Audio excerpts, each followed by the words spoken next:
ఆంధ్రప్రదేశ్ రాష్ట్రంలో జరిగిన భారీ అవినీతిపై ప్రధానమంత్రి శ్రీ నరేంద్ర మోదీ గారికి లేఖ రాశారు జనసేన అధ్యక్షులు శ్రీ పవన్ కళ్యాణ్ గారు.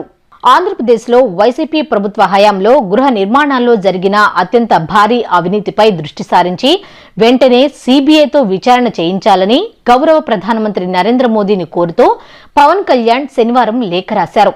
లేఖలోని ప్రధాన అంశాలు: పేదలకు సొంతిల్లు పేరుతో కేవలం స్థలాలను సేకరించడం కోసం వైసీపీ ప్రభుత్వం 35,141 కోట్ల నిధులను వెచ్చించింది. ఇందుకు సంబంధించి ఖర్చు చేసిన నిధుల్లో గోల్మాల్ జరిగింది. భారీగా నిధులు పక్కదారి పట్టాయి. పేదలకు సంబంధించి ఇళ్ల నిర్మాణ ప్రాజెక్టు వ్యయం 1,70,421 కోట్లు అయితే ప్రభుత్వం మాత్రం 91,503 కోట్లుగా చెబుతోంది. ఈ అంశంలో కూడా అనేక సందేహాలు ఉన్నాయి.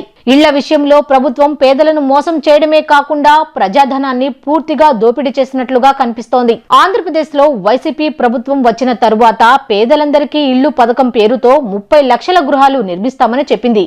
మొదట చెప్పినట్లుగా 30 లక్షల గృహాలను నిర్మించకుండా కేవలం 17,005 జగనన్న లేఅవుట్లలో కేవలం 12,09,022 ఇళ్ల స్థలాలు మాత్రమే ఇచ్చారు. ఈ పథకం మొత్తంలో ప్రజలు ఎన్నుకున్న ప్రభుత్వం ప్రజాధనాన్ని భారీగా పక్కదారి పట్టించింది. పథకం పేరుతో వైసీపీ నాయకులు భారీగా లాభపడ్డారు. వైసీపీ ప్రభుత్వం తీసుకువచ్చిన పేదలందరికీ ఇళ్లు పథకంలో కేంద్ర ప్రభుత్వ గృహ స్కీంలను కలిపేసింది. PMAY, JJM, MGNREGP, SBM తదితర కేంద్ర పథకాల నిధులను ఇష్టానుసారం కలిపేసి ఆ నిధులను కూడా వైసీపీ పథకానికి వాడుకున్నారు. పేదలందరికీ ఇళ్లు పథకం నిర్వహణ ప్రక్రియలో వైసీపీ ప్రభుత్వం తేదీల వారీగా మే 29, 2021 30 లక్షల ఇళ్ల స్థలాలను పేదలకు అందిస్తామన్నారు. జూన్ 10, 2021 30.76 లక్షల ఇళ్ల స్థలాలను అందించేందుకు 68,381 ఎకరాల భూమిని సేకరించారు. 28.30 లక్షల ఇళ్లు నిర్మిస్తున్నట్లు చెప్పారు. అక్టోబర్ 7, 2022 31 ఇళ్ల స్థలాలు, ఒక్కో స్థలం ఖరీదు 5 నుంచి 10 లక్షలు అని తెలిపారు. మార్చి 17, 2022 30.76 లక్షల ఇళ్ల స్థలాలు. దీనికోసం 71,811 ఎకరాల భూమి సేకరించారు. మార్కెట్ విలువ ప్రకారం 25,000 కోట్లతో సేకరించారు. మే 29, 2022 30 లక్షల ఇళ్ల స్థలాల పంపిణీ అని ప్రకటన చేశారు. నవంబర్ 9, 2022 30.20 లక్షల ఇళ్ల స్థలాలను పంపిణీ అని గృహ నిర్మాణ శాఖ మంత్రి ప్రకటన చేశారు. డిసెంబర్ 30, 2022 21.26 లక్షల లబ్ధిదారుల కోసం చేస్తామన్న ఖర్చు 53,296 కోట్లు. ఇళ్ల స్థలాల పట్టాలు మొత్తం 30.76 లక్షలు.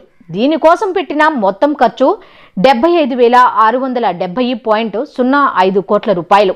ఈ పథకంపై రాష్ట్ర ప్రభుత్వం అక్టోబర్ 12, 2023న 5 లక్షల ఇళ్లకు గృహప్రవేశం అంటూ ఇచ్చిన పత్రికా ప్రకటనలో దీనికోసం 56,102 కోట్లు భూసేకరణ కోసం ఖర్చు చేసినట్లు పేర్కొంది. ఇది మొదట చెప్పిన లెక్కకు చాలా వ్యత్యాసం. మొదట్లో కేవలం భూసేకరణ కోసం 35,151 కోట్లు ఖర్చు చేస్తున్నట్లు చెప్పిన లెక్కకు, పత్రికా ప్రకటనలో చెప్పిన లెక్కకు చాలా తేడా ఉంది. గృహ నిర్మాణం కోసం వైసీపీ ప్రభుత్వం గత 5 రాష్ట్ర బడ్జెట్లలో 23,106.85 కోట్ల మేర కేటాయించింది. అయితే దీనిలో వ్యయం చేసింది మాత్రం కేవలం 11,358.87 కోట్లు మాత్రమే. ఇదే సమయంలో కేంద్ర ప్రభుత్వం పీఎంఏవై పథకం ద్వారా రాష్ట్రానికి విడుదల చేసింది 14,366.08 కోట్ల రూపాయలు. ఈ మొత్తం పథకంలో ఉన్న అన్ని విషయాలను గమనించి ఈ పథకం అమలు తీరుపై సీబీఐతో పాటు ఈడీ విచారణ చేపడితే పేదల గృహ నిర్మాణ పథకంలో చోటు చేసుకున్న మరింత లోతైన అవినీతి బయటపడే అవకాశం ఉంది. వేల కోట్లు ప్రజాధనం ఏ విధంగా పక్కదారి పట్టిందో బయటపడుతుంది అంటూ పవన్ కళ్యాణ్ లేఖలో పేర్కొన్నారు.